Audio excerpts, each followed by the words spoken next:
Hi, my name is Jeffrey Vidal. This is the continuation of Chapter 12. Experimentally controlled studies of preferences and intentions. To solve some of the problems of bias and extraneous factors when measuring preferences and intentions, researchers try to exercise some control over the purchase situations presented to respondents. Next is simulated purchase experiments. Many researchers believe that the best way to get consumers to think about a survey question and to respond as they would in a purchase situation is to simulate the purchase environment as closely as possible when asking the survey questions. The primary difference between such a simulated purchase experiment and a laboratory purchase experiment is that participants only simulate the choice decision to purchase a product and so do not get to keep their choices. The simulated purchase experiment is a widely used tool in pricing research that overcomes two important drawbacks of other types of surveys. If it is structured as a choice task among alternative brands, a consumer's thought process should more closely approximate the process actually used when making a purchase. The simulated purchase experiments can often be an acceptable method for gaining quick and low-cost information on the buying behavior of consumers. Okay, next is trade-off or conjoint analysis. It's a decompositional approach to measuring consumer preferences. Consumers rate a product while evaluating several products simultaneously, and an experimental technique called trade-off or conjoint analysis has become popular for measuring price sensitivity as well as sensitivity to other product attributes. Trade-off analysis can help a company identify the differentiation value of unique product attributes and, more important, design new products that include only those attributes that consumers are willing to pay for as well as how much they are likely to pay for the entire product and service package. Currently, trade-off analysis aids in the design of a range of products from automobiles and office equipment to household cleaners and vacation packages. The basic data for trade-off analysis are consumers' answers to questions that reveal not their directly stated purchase intentions, but rather the preferences and underlie those intentions. The researchers collect such a data by asking respondents to make choices between pairs of fully described products or between different levels of just two product attributes. After obtaining a consumer's preferences for a number of product or attribute pairs, the researcher then manipulates the data to impute the value or called utility that each consumer attached to each product attribute and the relative importance that each attribute plays in the consumer's purchase decision. And it is useful to contrast trade-off analysis with direct questioning methods by having respondents evaluate a product in its entirety rather than in the more abstract form of individual attributes. Responses are more likely to mimic actual choices. Of all methods used to estimate price sensitivity, from preferences or intentions, trade-off analysis promises the most useful information for strategy formulation. The researchers can do more than simply identify the price sensitivity of the market as a whole. They can identify customer segments with different price sensitivities, and to the extent that those differences result from differences in the economic value of product attributes, can also identify the specific product attributes that evoke preferences. As a result of these promised advantages, the use of trade-off analysis by both market research firms and internal research departments has grown rapidly, but the performance of trade-off analysis is only as good as its ability to predict actual purchase behavior. There are a number of reasons why a prudent manager might suspect the reliability of this technique for some markets. Trade-off analysis is an experimental procedure that introduces bias to the extent that it does not simulate the actual purchase environment. The respondents taking a conjoint test is encouraged to focus much more attention on price and price differences than may occur in a natural purchase environment. Next is using measurement techniques appropriately. Numerical estimates of price sensitivity can either benefit or harm the effectiveness of a pricing strategy, depending on how management uses them. This is especially true when respondents have considerable experience with the use and purchase of a product. If managers better understand their buyers and use that knowledge to formulate judgment about buyers, price sensitivity is discussed in Chapter 6. An attempt to measure price sensitivity can be very useful. It can give managers new objective information that can either increase their confidence in their prior judgments or indicate that perhaps they need to study their buyers further. And integrating sub-managerial judgments about buyers and purchase behavior with numerical estimates based on hard data is fundamental to successful pricing. Managerial judgments of price sensitivity are necessarily imprecise, while empirical estimates are precise numbers that managements can use for profit projections and planning. However, precision doesn't necessarily mean accuracy. Numerical estimates of price sensitivity may be far off the mark of the true price sensitivity. Accuracy is a virtue in formulating pricing strategy. Precision is only a convenience.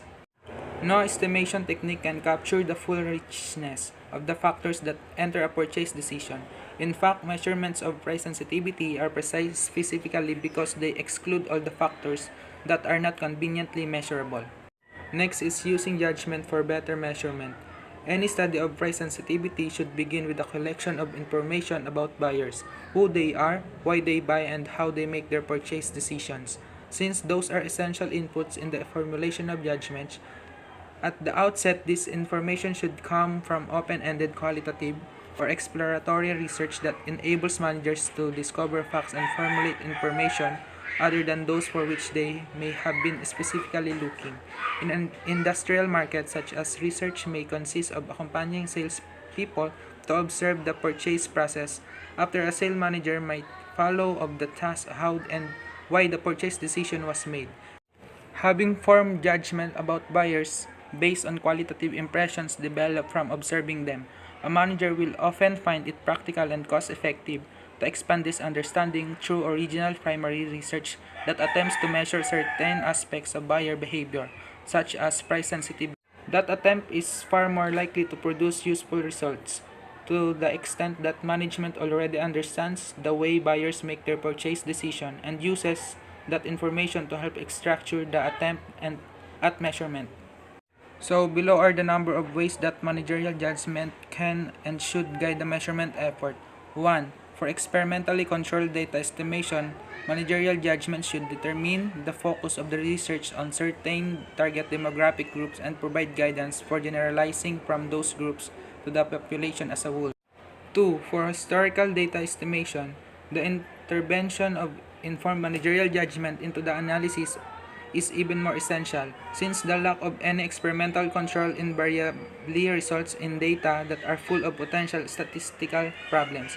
Managerial judgment should be used to reduce random error and solve statistical problems. 3. Managerial judgment should also be used to select the appropriate structure for an experiment or survey and the appropriate specification of statistical equation for analysis of historical data. A manager who has studied buyers should know the length of the purchase cycle and the extent of inventory holding, both of which will govern the necessary length of an experiment or the number of lag variables to include when analyzing historical data. Failure to appropriately specify the purchase cycle could cause a researcher to grossly miscalculate price sensitivity by ignoring the longer-term effects of a price change. 4. For survey research, managerial judgment should guide the preparation of product description to ensure that they include the variables relevant to buyers and that they describe them with the appropriate connotation. Next is using internet-based techniques. Since the advent of the internet, market researchers and their clients are increasingly using online surveys for gathering customers and market data. Online research is often far less expensive and much faster than traditional research methods. For example, you avoid the cost of mailing or telephone staff. It tends to obtain better response rates because it is less intrusive and more convenient to simply click a response button in an email. However, online research may not be generalizable to an entire market because of sampling bias. Online respondents are not necessarily representative of the target population. Minorities, lower-income households, rural residents, and older people, for example, are less likely to be represented among online samples.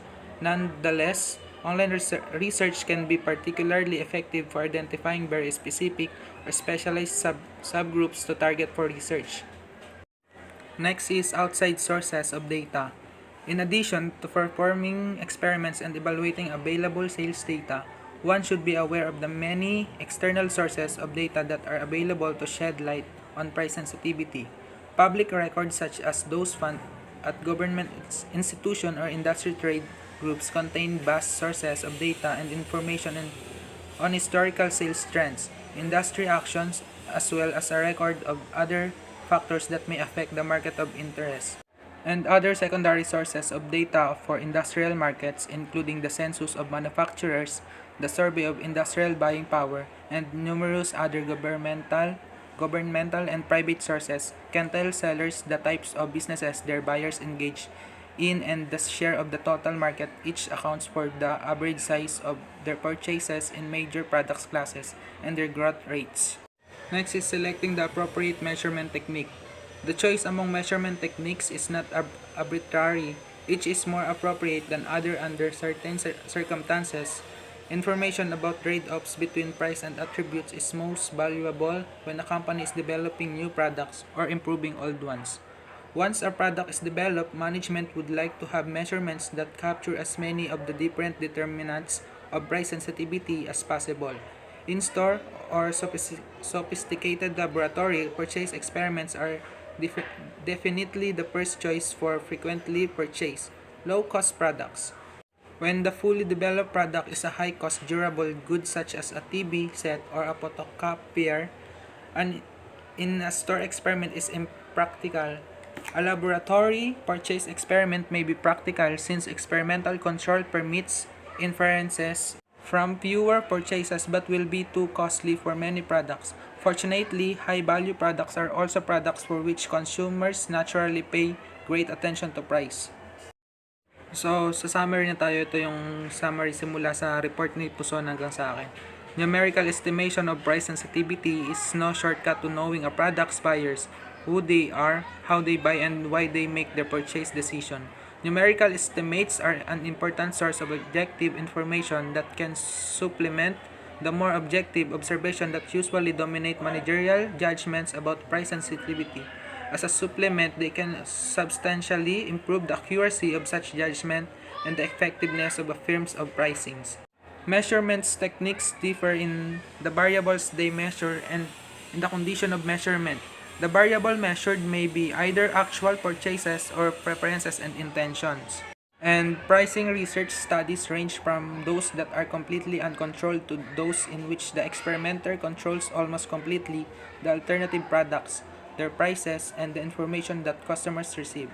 And the appropriate technique for numerically estimating price sensitivity depends on the product's stage of development. Regardless of the technique used to measure price sensitivity, it is important that managers not allow the estimate to become a substitute for managerial judgment. The low accuracy of many numerical estimates makes blind reliance on them very risky. Managers who know their buyers can get substantially better estimates of price sensitivity when they use that knowledge. Number 1, to select a sample of consumers that accurately represent the product's market. 2, to identify and explain extraneous changes in sales that might camouflage an effect. And 3, to provide information to sort out the effects of price from other variables that tend to change with it.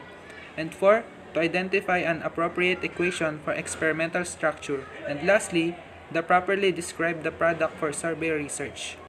That's all, and thank you for listening. God bless us all.